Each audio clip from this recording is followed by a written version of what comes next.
Welcome to the third episode of the AACF podcast known as Awakened. I'm Daniel and I'm your host. Throughout the quarter, we are going to be introducing you to different members of our community so that you can get to know your fellow AACFers. And today we're joined by V and Susan. Originally from China, V and Susan have fully immersed themselves in Korean and Japanese culture as K-pop and anime superfans. You may see them singing their hearts out at the nearest karaoke room or on a late night food trip to Buffalo Wild Wings. Welcome to the podcast, V and Susan. Hello. Thanks for having us. Yeah. So I guess the first thing is, like, how you guys been holding up, like, in quarantine? Like, any updates? Any cool updates? I don't know if I should say this, but I recently kind of snuck out and hung with a friend, but we were like 6 feet apart, so it was okay, you know? But I needed that, so I don't go crazy in quarantine. Lucky. I haven't been crazy, but I've been enjoying my classes that are now online, so I don't have to commute to school anymore, so it's really nice. So yeah, I guess the first thing is, how did you guys find out what AACF was? So I actually found out about AACF first through like a high school friend. His name is Justin. You might know him because he's like, I don't know, he's like pretty well known. I don't think I know who he is. Okay, well, I think other people will know him. But he used to go to SCAC, and a lot of the people at SCAC also went to AACF, and so they invited him to go check it out, and he did. And then he ended up bringing me to their Christmas party, and it was like our freshman year. And I really liked how the community kind of like interacted with one another. They're really like chill, and they're really welcoming, and everyone seemed to get along pretty well. And then I think it wasn't until winter quarter that I started telling Susan about it and like inviting her to come with me to like the AACF events. Yeah, so my story is that we were first introduced by Justin to Ignite, which is like a church on the app. And then through Ignite, I became more like invested in trying to rediscover my faith. And so when V invited me to check out AACF winter quarter, I was like really interested in seeing what a fellowship can offer in like the college environment. So the first day I went, I was like thoroughly welcomed and surprised to see like how many people there were who have similar backgrounds and also had like similar values as I do. So then we slowly became more invested in this community. And although it's been challenging transitioning from like dorming in freshman year and then suddenly commuting after that, we've been trying to figure out our schedule and make sure we stay in this community.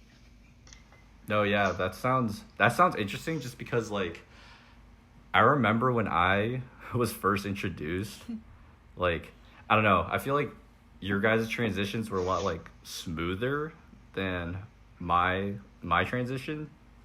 I don't know, like, do you guys want to know, like, how I found out? Yeah. Okay, so, like, I was just walking around, like, the RSO fair, and I was about to leave. Like, I was like, oh, I checked out all of the clubs that I wanted to, and then some dude, I don't remember who it was. Like, I think it was Bat Kim. It might have been him. Ooh, but okay. I don't remember. But like, I remember like he gave me a flyer, just like, yo, free pizza, whatever, you know. Yeah. And I was like, all right, you know. There. Yeah, I was like, dude, I'm in, you know, like, free pizza, like, I'll just bounce, like, right after, you know? No, that's literally what my mindset was, like, I'll just bounce, you know? And then, so then that first night, right, Larry went with, like, Kevin and George, because, like, we're just roommates, and what was, like, I guess what felt like, it felt, like, really awkward, just because, like, because I was just like, dude, I don't know anyone here, and like everyone's got their own groups and stuff, and I was just like, I don't know how to like fit into all of this, you know? Yeah. And then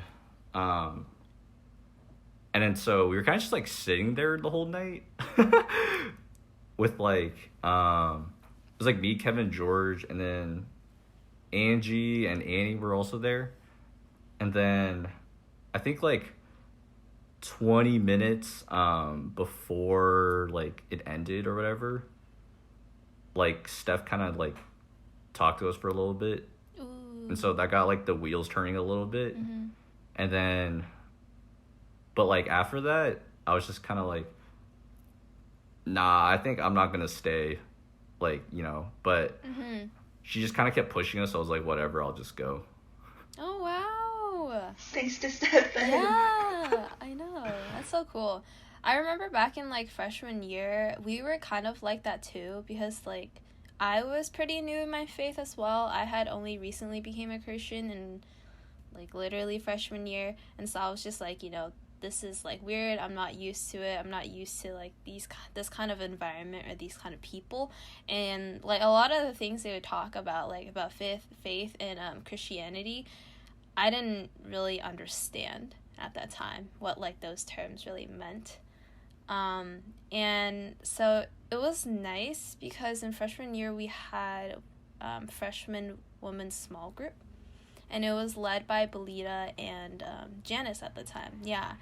And so Belita later on became my mentor in freshman year and like the years after, and I was super grateful for her because it really helped me grow in my faith in AACF, and like kind of like kept me in AACF, and that's like what made me stay. So yeah.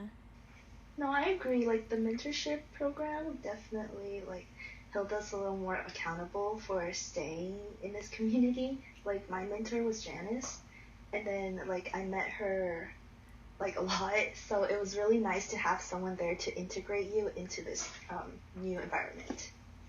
Yeah. No, yeah, and I think that's what's cool. It's just that like I think like like I didn't really understand a lot of like just like terms that people use, like when people are like oh, God spoke to me about this. I'm just like what does that even mean, you know? Like does he like do it like audio, like audibly, or is it like, you know, like what does that mean? And I guess like the reason why I stayed was just because like I think at first I thought like, you know, Christians kind of had like all this kind of stuff figured out, you know, and but then like the more I was like talking to people, they're like, yeah, like I struggled through all of this, and made me feel like it didn't make me feel like a Christian, like a Christian, it didn't make me feel like a Christian doesn't go through the same problems as like a person that's struggling with this, like goes, like, do you know what I mean? It's kind of like all mixed, you know. Yeah. And like that's when I was like, okay, this stuff's like more like real and legitimate than I thought. And that's when I was like, well, if these people are struggling, then like it's okay for me to like be struggling with this. And so I was like, I think that's why I stayed, just because like I wanted to explore that aspect more. Yeah. But yeah, like yeah, I think it's just cool to see like, I guess like in ACF, like from the 2 years I've been here, I think the coolest thing was just seeing like how someone kind of transforms almost. Oh yeah, for sure. Yeah, I'm just seeing like, dude, like so much can happen in like a year or so. No, yeah, for sure. If like it weren't for the community back then, I don't really know what other like people I would have hung out with like so regularly. You know, you have your other friends besides ACF for sure, but ACF is such like our community, you know, the community that you would like go to family. first. Yeah. And so it was nice in freshman year because we would have a group of ACF girls. Like there's Steph, there's Grace, there was like other Vanessa, there's Patrice, there's Connie, and so that really helped us like, you know, stay in ACF and just bring energy to ACF. I think that's like what a lot of freshmen does or like do when they come into ACF. Yeah. They're like new energy.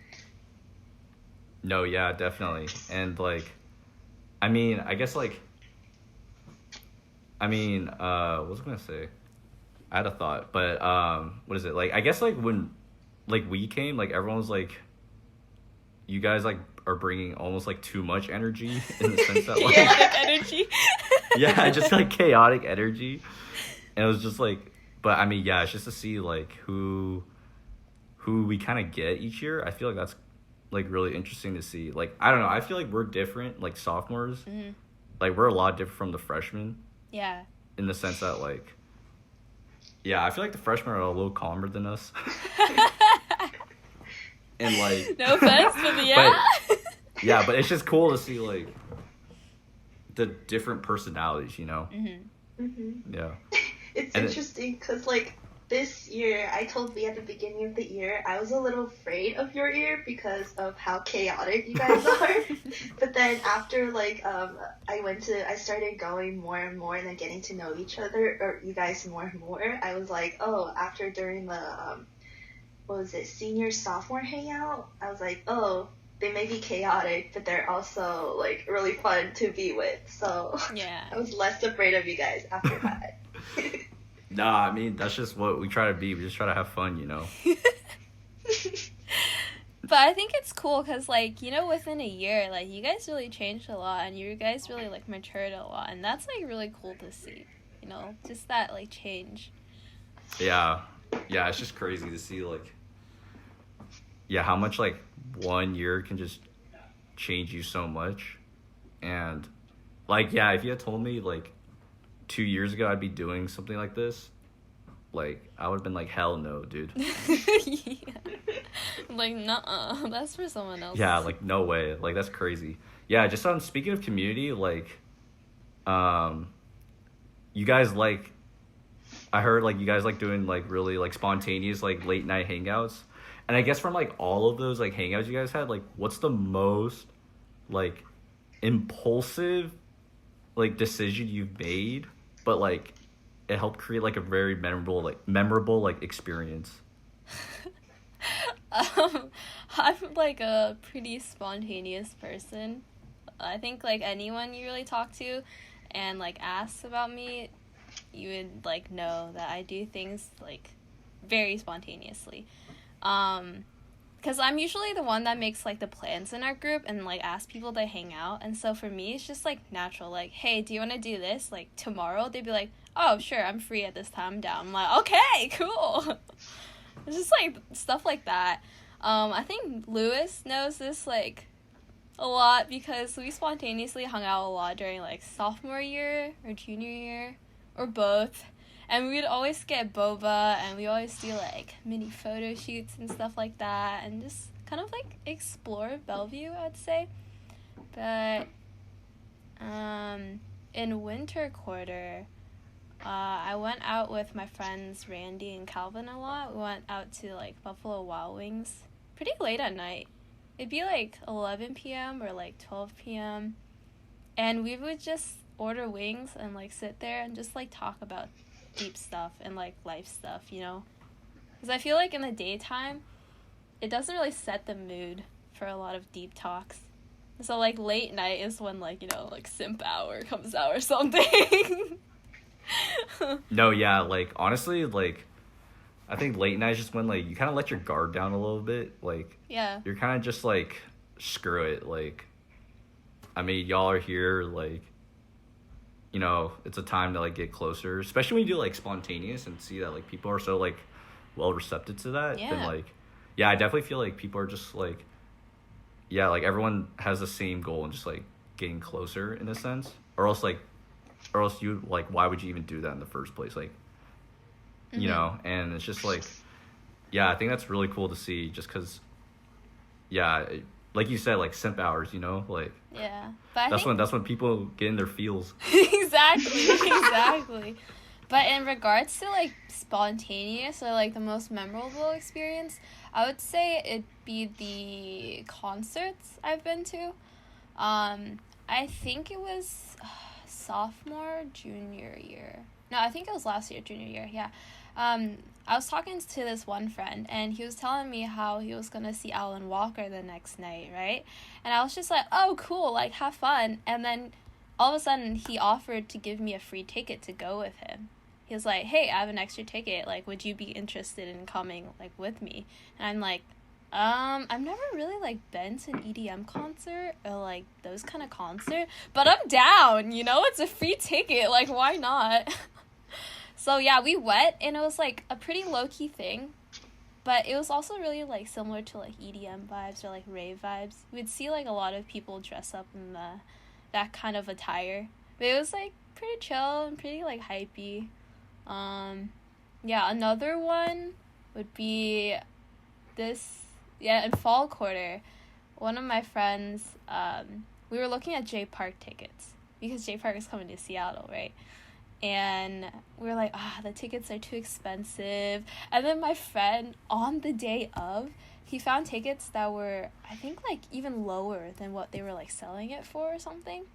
And so we bought it and we went, literally that night. Like, how much were they? Do you remember? Like 60? Dude. 70? I'm not sure. Yeah, so that night he just, like, picked me up and we went to CJ Park. It was, like, pretty cool. Word. No, yeah, like, I think, no, those are definitely, like, dude, those hangouts are, like, the best, you know? It's just, like, you kind of just, when you impulsively make a decision, you're just kind of, like, let's just, like, it's just because, like, you don't know, like, what's going to happen, you know? Mm-hmm. And you kind of just go with the flow and just, like, because your mentality is just, like, having fun, you know? Yeah, like, you just, like, see where it goes, you know? If I have fun, that's cool. That's worth it. Okay, so, like I said, like, my transition to AACF wasn't that, like, smooth at that time. Mm. And so, so I was, like, I don't know how to, like, integrate myself. So I was just, like, I'm gonna, like, this is, I don't know if one-on-ones are, like, an AACF thing that people coined that term with. But, like, I've never heard about it like that before. Yeah, I don't think, like, I've really done one-on-ones until this year, I feel like, intentionally do them, you know? You do a lot of one-on-ones with people, but it's not always with the intent of doing it. And I think you have to have that, like, mindset. You're like, oh, I'm gonna go into this one-on-one, like, really getting to know this person. Whereas, like, more casual meetups is, like, oh, you can just, like, hang out and, like, mess around, right? Mm-hmm. Like, I mean, I gotta learn from you, too, because I haven't done any. No, like, so I guess the question is, like, where do you think that desire and attitude came from? Because you said, like, you only started this year. Like, how did you, like, build up that attitude, I guess? I think a lot of it had to do with, like, the fact that we're seniors now and we're about to, like, graduate this year, you know? Like, last year, there wasn't so much pressure to kind of, like, get to know a lot of people, you know? But, like, this year, I felt like since it was the last year, I should make a conscious effort of kind of, like, reaching out and getting to know more people. And especially, like, oh, you know, I actually found a lot of people that I want to try to get to know better. And so, like, you know, I would actually, like, do one-on-ones with them. And I think part of it, like, Yuan kind of inspired me in some way, because she's like, hey, B, do you want to, like, do a one-on-one with me? I'm like, oh, yeah, sure. And then, like, from then on, I was just like, that was, like, pretty good. Maybe I should have my own one-on-ones and, like, reach out to people more. It's like, you never know, you know, what the other person is like. No, that's actually, like, pretty well said, because, like, I think, like, just doing one-on-ones, or even just when you watch, like, a celebrity on, like, YouTube or something, like, I feel like what, like, gets me the most, like, you can't really, like, assume anything that you see from the outside. It's more, like, you have to personally see, like, how they interact. Yeah, I think, though, you know, if you have too much, like, one-on-ones, it's kind of draining, though. Sure, I can't think of something off the top of my head, but, like, I think it's just cool to, like, see things about people that, like, you wouldn't normally see about them, and see them, like, opening up and stuff, and, yeah, I think that's what, like, just makes it worth it in general, you know? I think I just gotta get over the fear of, like, reaching out, because as an introvert, I rarely do that. So it's kind of like really scary when I think of actually having to like plan and reach out to people for like going out to dinner or hanging out, doing a one-on-one with them. No, yeah, for sure. Like, it's not like, honestly, like, even though, like, I guess I consider myself an extrovert, but like, when I first did it, I was just like, I don't know if people are gonna receive this, just because, like, I mean, when you think about like coming from high school and like how, high school's, I feel like high school is like kind of like surviving, like you find your group and you kind of just like fit in there and you're just like screw everyone else, But in college, it's kind of like you find a place where you can like belong and thrive. Yeah. Mm-hmm. And when people told me that at first, like I didn't really get that, like what that really meant. But I think now I get it in the sense that like, honestly, like you can almost be friends with like everyone's gonna want to be friends with you, like, like it's not like, oh, there's no way I could be friends with this person, and it's just like, it's just so different, the culture's so different. And so like when I like reached out, I was kind of just like, I think I was just really surprised by the amount of like positive responses I got, and just seeing like, oh wow, okay, these people actually like want to do this stuff. And that's when I first saw like college is just so different from high school, and what was I gonna say? Yeah, college is just about like, finding a place where you just thrive. And like the worst thing, I think something I've realized from college is like this, the worst thing that can happen is like someone saying like no to you. Like there's really nothing else that like, I don't know like what else, like unless someone's just like just like hates on you, I guess. But like but like besides that, it's just like if they say no, it's like whatever, So I think doing that has helped me a lot. Yeah, like being, I don't know. I wouldn't really call myself an extrovert, even though like Susan calls me an extrovert all the time. Like I feel like I'm an introvert most of the time because I'm so afraid like what other people will say about me, or what if the one-on-one doesn't go well, right? But like you just have to get over it and like realize to be vulnerable with the other person, you kind of have to be vulnerable first. And you have to like take that big step and like reach out to them, and then like maybe you'll get a response. And like you said, if they don't, then that's fine. Just like move on.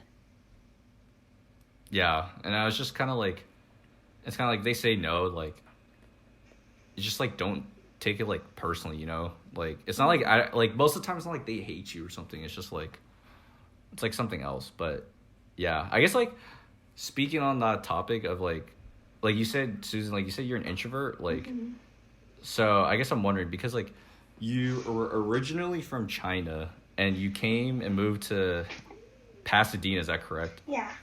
At like 7 years old. Like, how do you think you immerse yourself in that American culture and just like finding a way to like fit, I don't know about fitting in, but like just belonging? Like, was that like a big transition? I guess like how did you like do that? Yeah, so I definitely had a lot of trouble because I was actually really tomboyish when I was younger, and I would be the type to get along with everyone in that I loved running around and then like playing with dirt and all that. But so when I moved to South Pasadena, actually I first moved to Los Angeles, and my second grade was pretty like poor, so they didn't even have a ELL program to help me learn English. So I really struggled that year, and so I didn't really have anyone to communicate with, because I don't know why, I was the only Chinese person or even Asian person in my whole class. Wow. So then, I spent that year just like being super quiet and then like being by myself all the time. So I think because of that and the language barrier, I became way more introverted. And so I definitely feel like I was very contained in my own bubble, and then because of that, I had a hard time making friends, and that's why now I even have the fear of like reaching out and talking to other people, because but I definitely moved past that and come a long way in terms of communicating and then like telling other people of how I feel instead of just keeping everything to myself. But it's still a work in progress, and I'm definitely developing and becoming a better person. Oh yeah, I mean that's definitely hard to I guess like I can kind of relate in the sense that like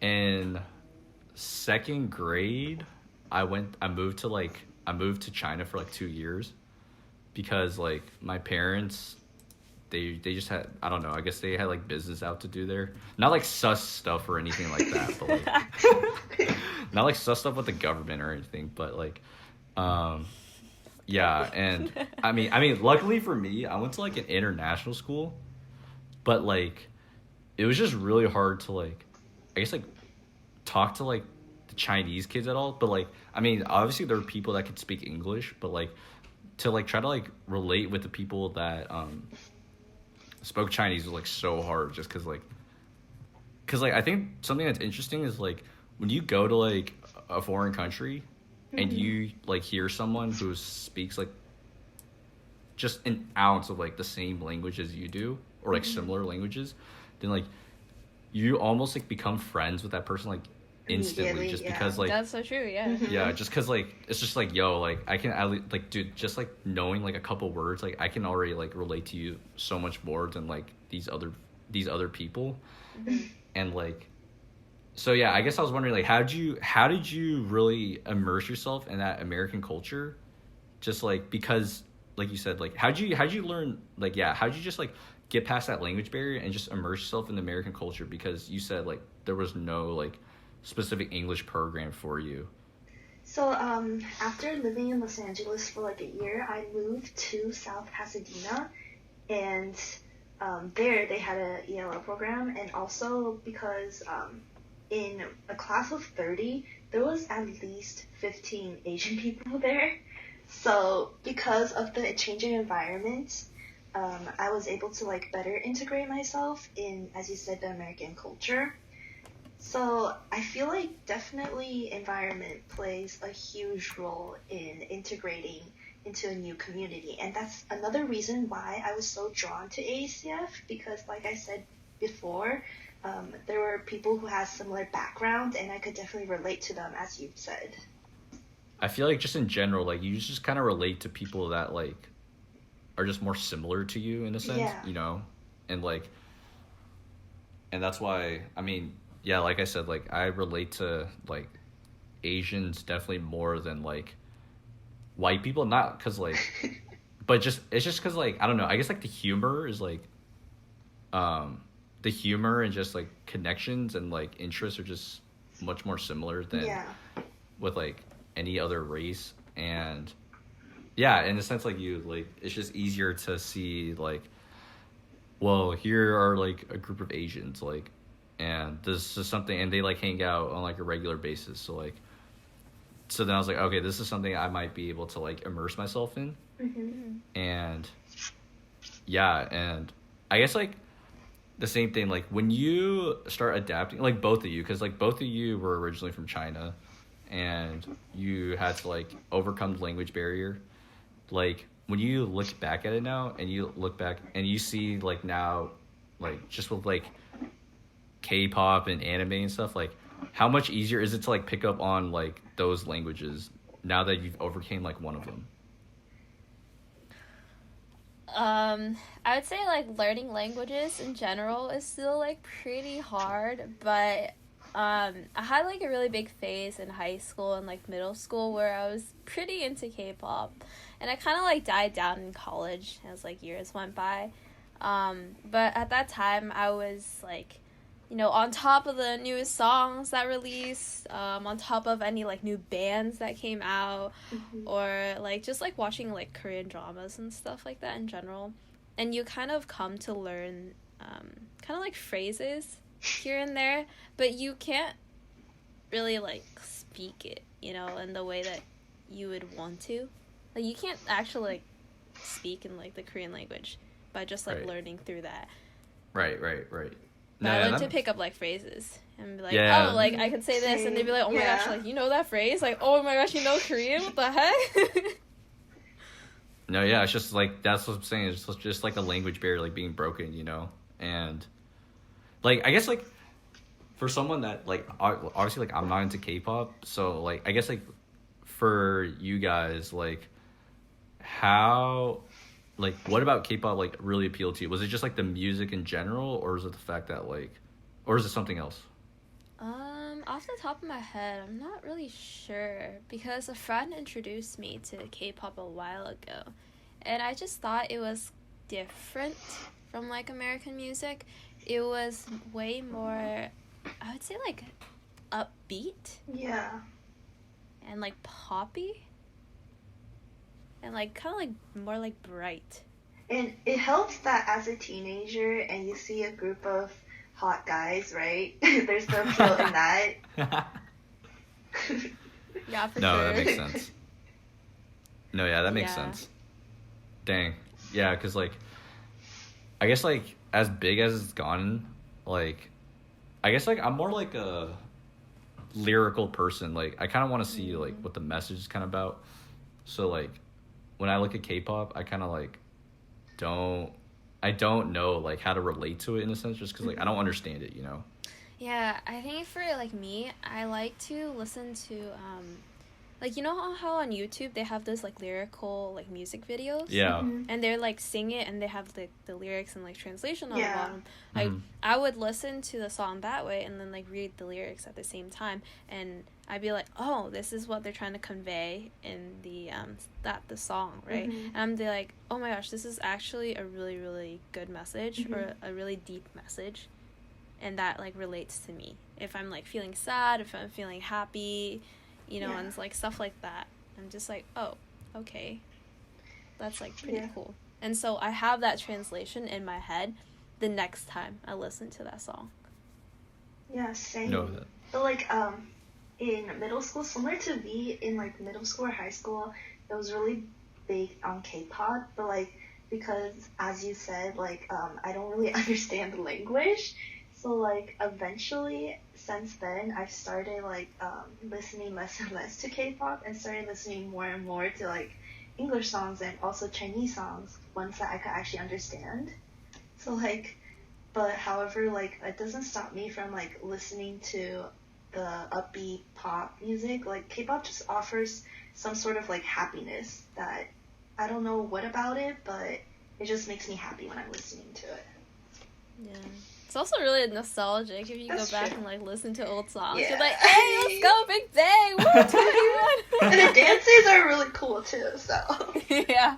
No, yeah, they're definitely like upbeat. I guess then I have another question that's just like, what message has one of the songs conveyed that you like really related to, and you're like dang, this is home.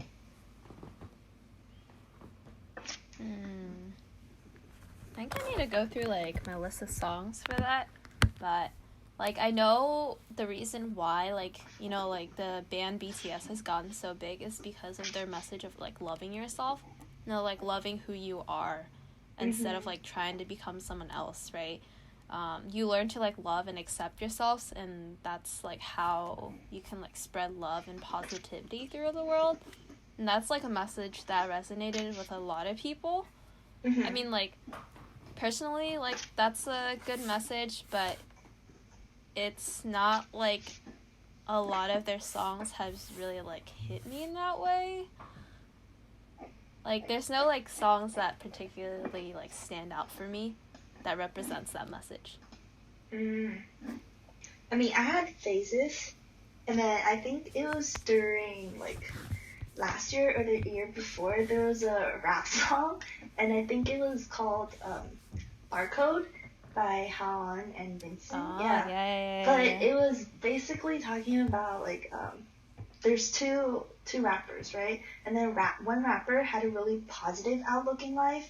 So how he's arguing how like the past is our precious memories. We should keep it and then like move on. And then the other rapper is like the dark outlook in life, and he's like the memories are basically like my scars, right? My past are my scars. So I feel like that really hit me in that like they're basically arguing on who's right. Like, oh, you should have a positive outlook. No, you should have a negative outlook on life.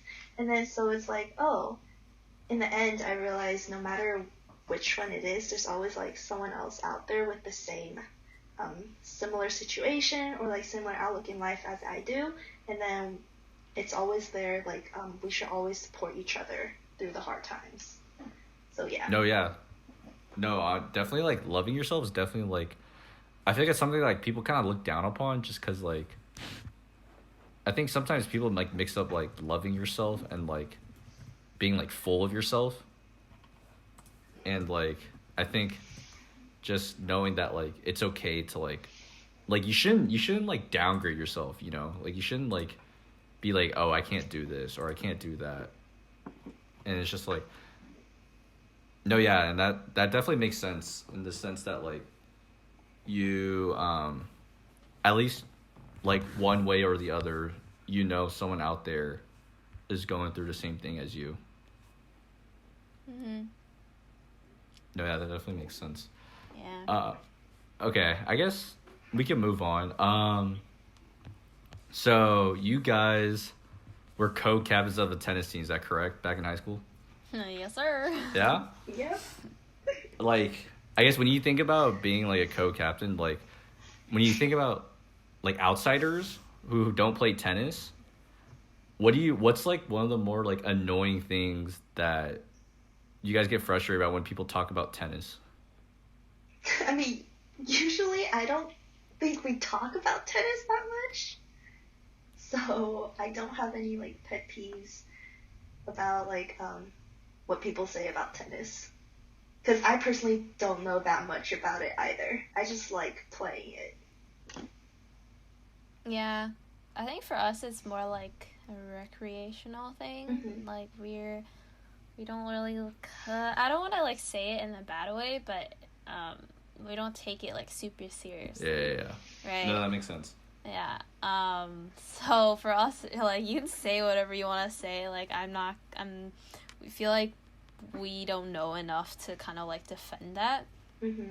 No, yeah. I think just like, I guess like one thing is like, I think sometimes like people are like, oh yeah, I can get on the tennis court and just like start playing with like people who've played a lot.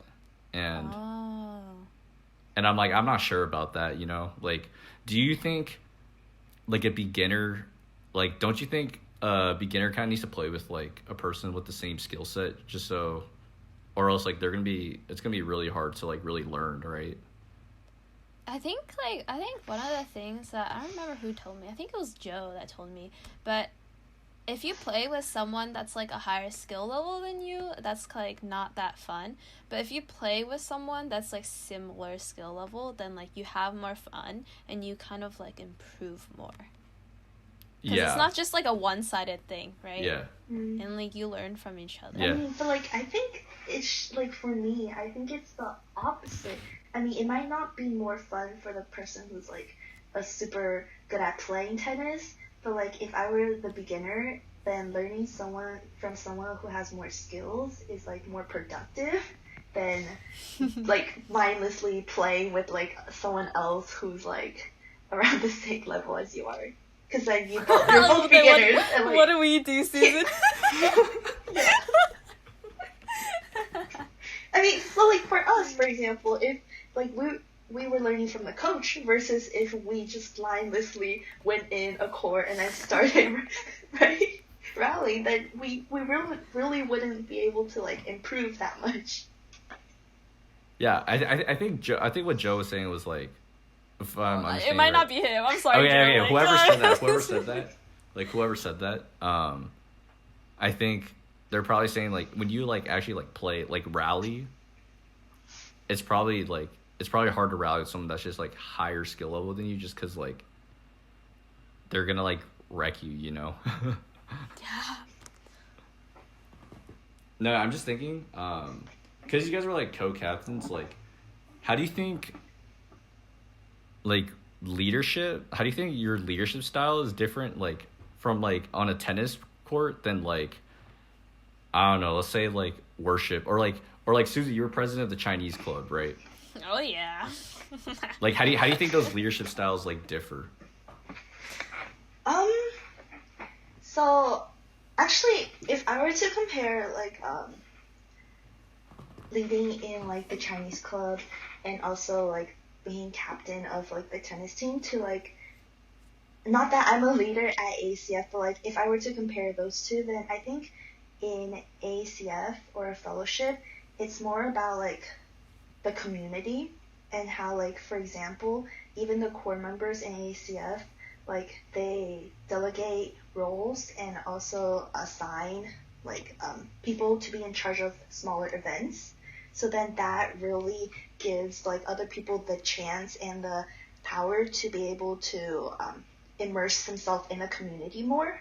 However, for example, as like the president of Chinese club, I will have to like make the decisions of, oh, what movies we want to watch, or like what events there are, or give presentations on like Chinese New Year and all that. So it's more like individual. I see. Yeah, V, do you have any other comments? Well, it's like the same thing that like Susan said.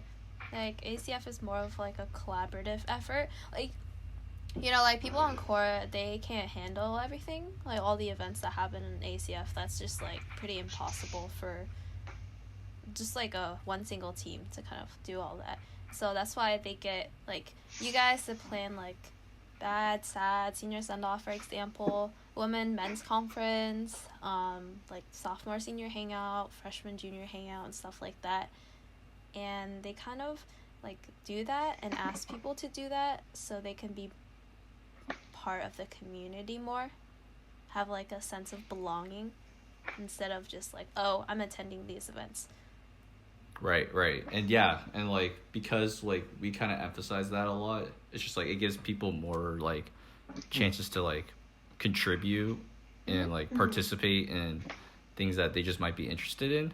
Yeah. And I guess like because y'all are graduating, what type of advice would you give for the rest of AACF, just in terms of like how to belong, or just any sort of like advice that you guys have really just learned? Really relish your time here at ACF and at UW. So don't waste your time here. Really do what you want to do and then get to know more people. So yeah. Yeah, don't be shy, like, taking that first step, whether you're an underclassman or an upperclassman, because you have people in mind who you want to get to know, and, like, you should take that first big step and kind of, like, reach out to them, because, if you're waiting for the other person all the time, like, the chance might never, ever happen, They might never reach out to you, and so you should take the initiative sometimes. Oh yeah, that's pretty good advice. That honestly, I would say the same thing too, because I feel like, especially as a freshman, you kind of just full send, you kind of just do like whatever and see like what you fit in, and then you just kind of see like where do I really fit in, what do I really like to do, and yeah, so that's pretty good advice. So we're gonna end it there. Thank you guys for coming on, giving your insights. Thank you guys for coming on, and episode 4 will be out next week. We'll start episode 4 next week, and I hope you guys tune in. Yay, thank you. Thank you.